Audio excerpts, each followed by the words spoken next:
Okay, so today we are going to start working on the hardest to solve equations. We've done one step, we've done two step. Today we're going to start working on our multi-step equations.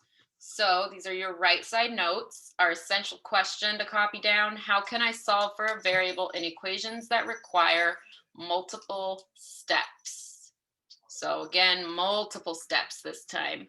Yesterday we did a go formative about distributive properties. So we're just going to add those to our notes briefly so that we're able to use it if we need to use it when solving. And then we'll get into the multi-steps. So go ahead and get all of this copied down. We'll pause it. Okay, so again, yesterday we learned about the distributive property. It's how we multiply the number inside of parentheses when there's a number in front of it. The idea is you distribute that first number. So these are going to be our notes for what you learned yesterday. So A, B, and C, those just stand for numbers. Those numbers are what we're going to multiply. And these visuals really help me remember what I need to do. So I think of, I need to take this A and I need to distribute it to the B, and I need to distribute it to the C. So those little arrows help me remember that I need to multiply by the first one, and then I need to multiply by the second one. So what that would look like if we wrote it out would be A times B, and there's an addition sign in the middle, so plus, hopefully you can figure out what comes next, A times C. So these again are just our notes for what we learned how to do yesterday. So the only difference between that one and the one below it is the one below it has a negative in front of it and it's a minus sign in between.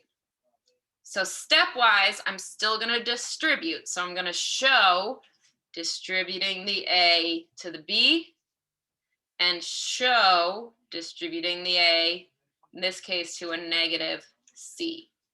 So when we write this one out, we know that a negative times a positive, so negative A times positive B is going to be negative A times B, and then we have minus, and in this case, negative A, and I just put it in parentheses so that it doesn't look goofy with the negative, negative A times C. And then if we were to condense that, it would be negative AB.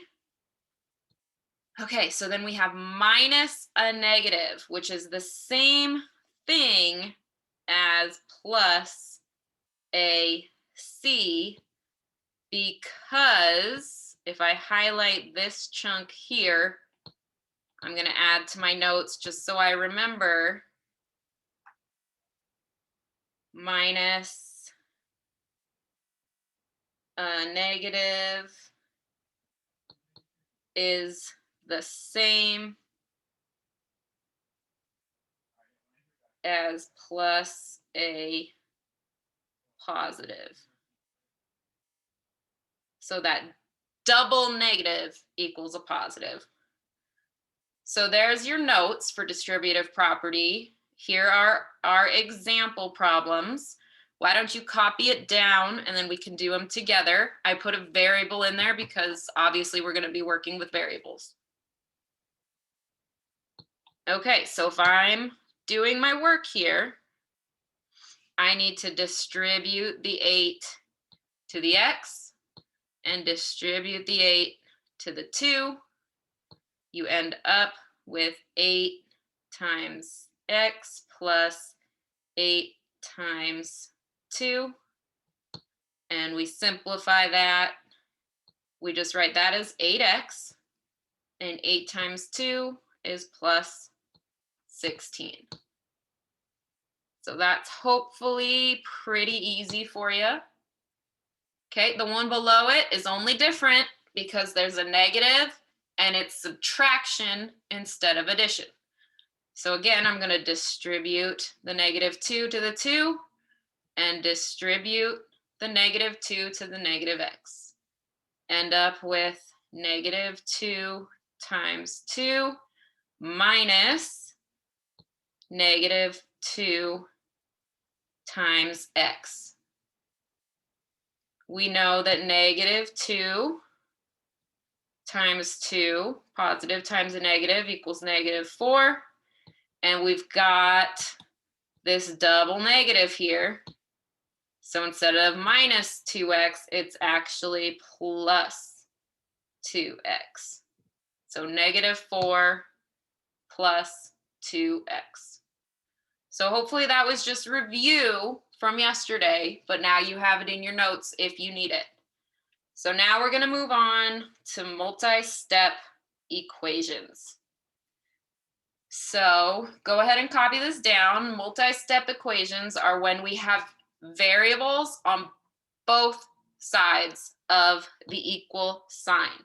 So I have an x on the left side and I have an x on the right side. We'll pause and let you get caught up. Okay. So I would highlight those x's just to show that you have one on the left and one on the right. So solving wise, it's harder, but it's not a whole lot harder. It's just adding one more step to everything we've already been doing. So when you're given an equation with variables on both sides of the equal sign, step 1 will be to move the variables so you only have the variable on one side of the equal sign. So once you get this copied down, I'll show you what that looks like. Okay, so what does that mean? Well, what it means is right now I have a variable on both sides and I don't want that. I only want a variable on one side, so I have to get rid of the other. So what we're gonna do, again, I'll highlight those x's because that's what I'm working with. What we wanna do is move one of them. So what we do, if this is a plus x over here, to get rid of it, we do the inverse. We're going to subtract x. And we still need to balance. So if I subtract an x from that side, I need to balance and subtract an x from that side. This way, now I have 3x minus x is 2x. We didn't touch that 3. The x's, I'm just going to cross them out because they cancel, and I'm left with just a -3. What we have here is what we've been working on the last week. Now we have a two-step equation. So this is the only new step, is moving one of those x's. So then step 2 is to add and subtract so that we get the variable all by itself. So in this case, here's what we ended up with. Pause to let you catch up.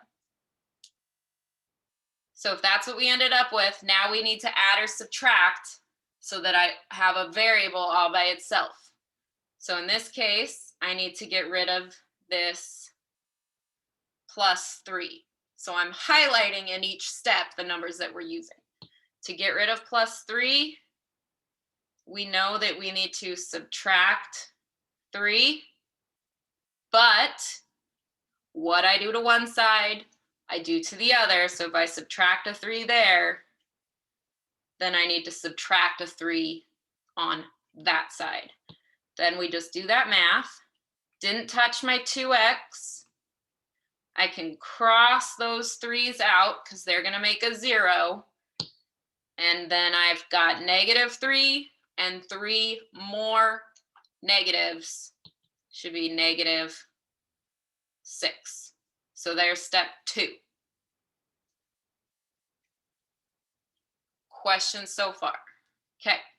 Step 3 then, just like when we solved 2 steps, we now need to multiply or divide so the variable is all by itself. So we'll pause to catch up and then we'll finish this problem.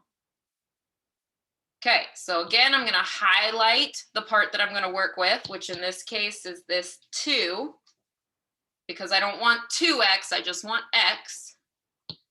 That's a multiplication problem. So to undo it, we need to divide by 2.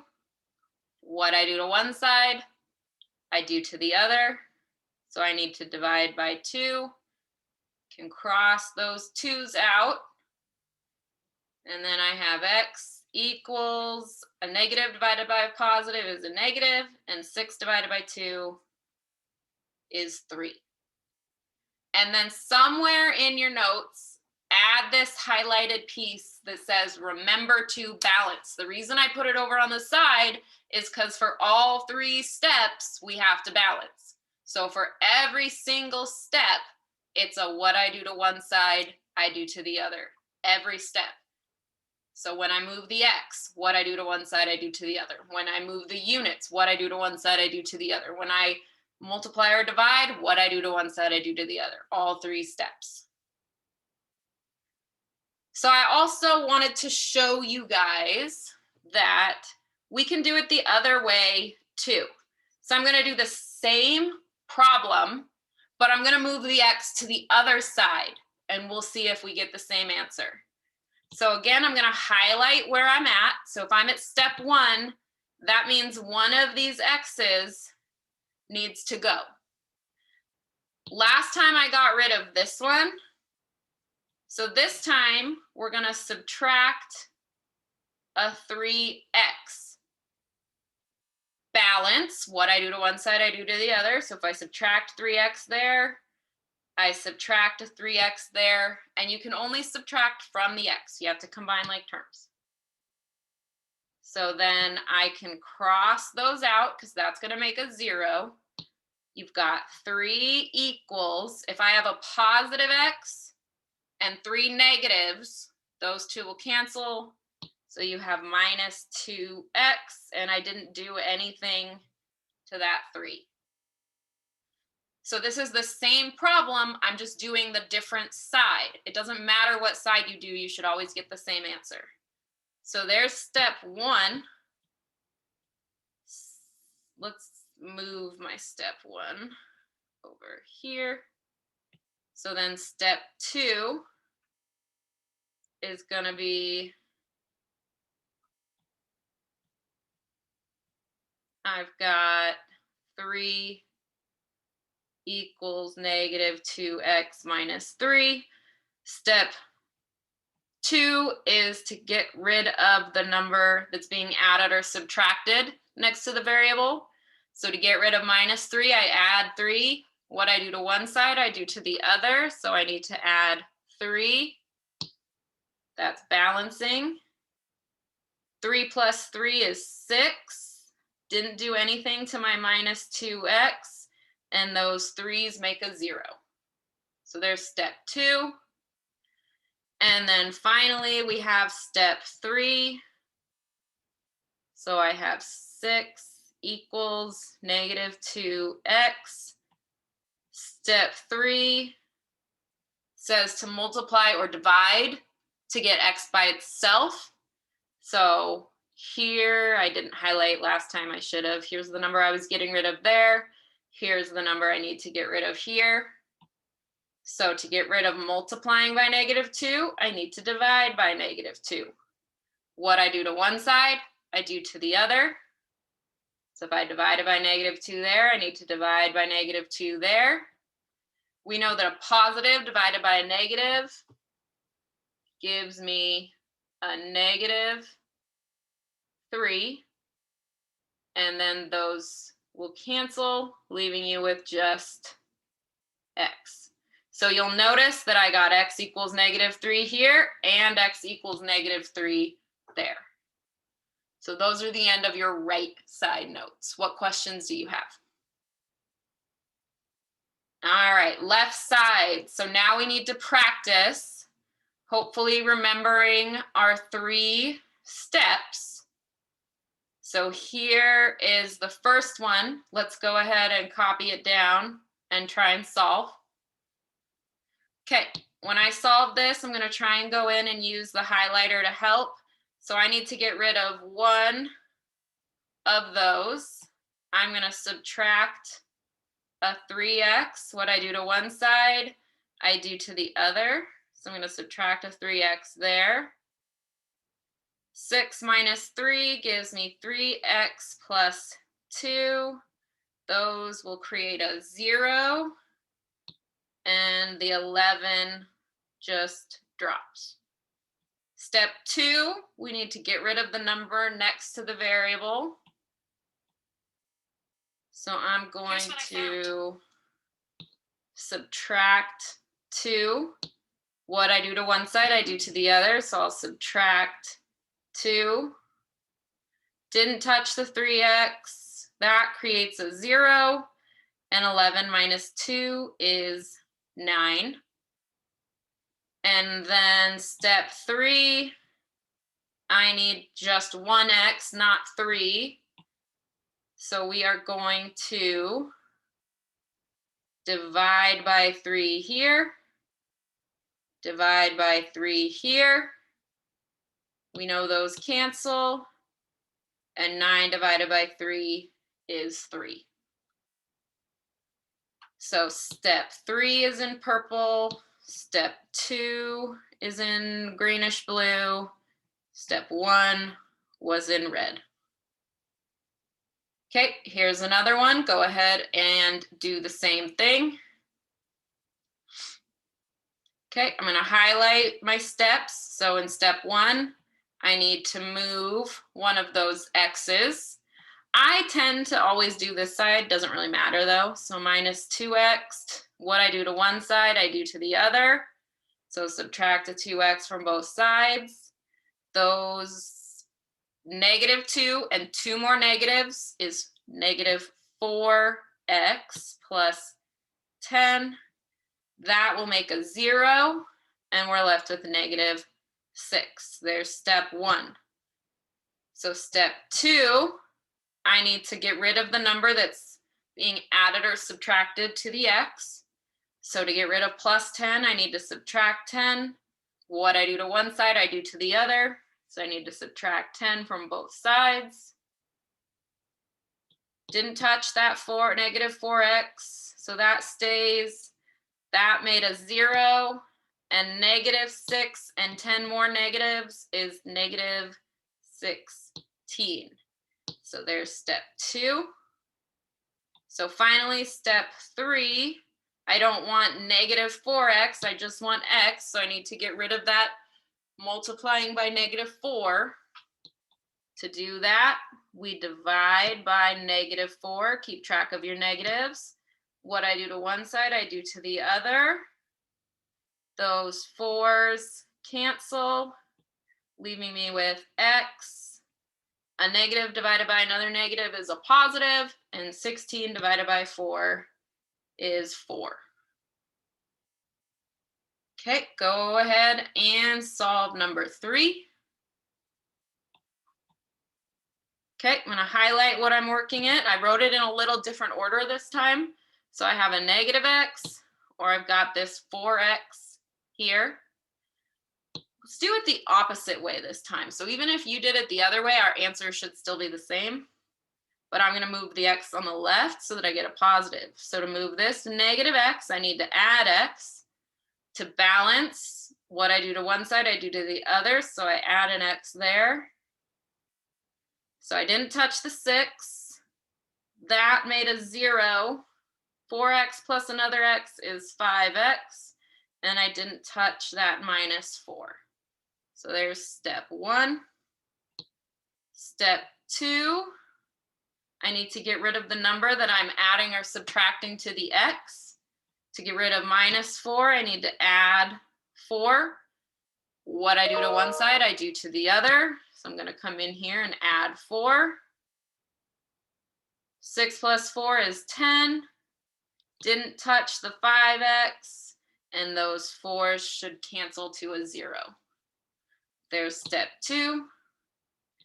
And finally, step 3, I don't want 5x, I just want x. So to get rid of the multiplying by 5, we need to divide by 5. Make sure I balance. What I do to one side, I do to the other. 10 divided by 5 is 2. Those 5s cancel, and you're left with x equals 2. All right, last one. I made this one tricky. We have fractions. Steps are still the same. Go ahead and give it a try. All right, we can do this. So I need to get rid of an x on one of these sides. So it's still the same process. So I'm going to subtract x over 2, subtract x over 2. This one is meant to be hard. These will cancel, so I'll be left with 4. If I want to pull this over here and look at it like this, you have 2x over 2 minus x over 2. We know that 2x minus x is x, and you leave the bottom. So you're left with x over 2. So 4 equals x over 2 plus 7. Okay, step 2. What questions do you have on that? Okay, step 2, I need to get rid of the number being added or subtracted to the x, just like always. So if I need to get rid of plus 7, I'm going to subtract 7. Make sure you balance. What you do to one side, you do to the other. 4 minus 7, negative 3, equals, didn't touch my x over 2, and those 7s will make a 0. Okay, that step was easy. It's the same. Step 3 is also pretty similar. So we need to deal with this because we don't want x over 2, we just want x. So if I'm dividing by 2, to undo that, I need to multiply by 2. So if I multiply by 2, I need to balance. What I do to one side, I do to the other. So I need to multiply by 2. 2 times negative 3 is going to be negative 6. And then just like always, these 2's should cancel, and you're left with x. So that was step 3. And 1. Hopefully you were able to do 1 through 3 pretty easy, and 4 should have been a challenge.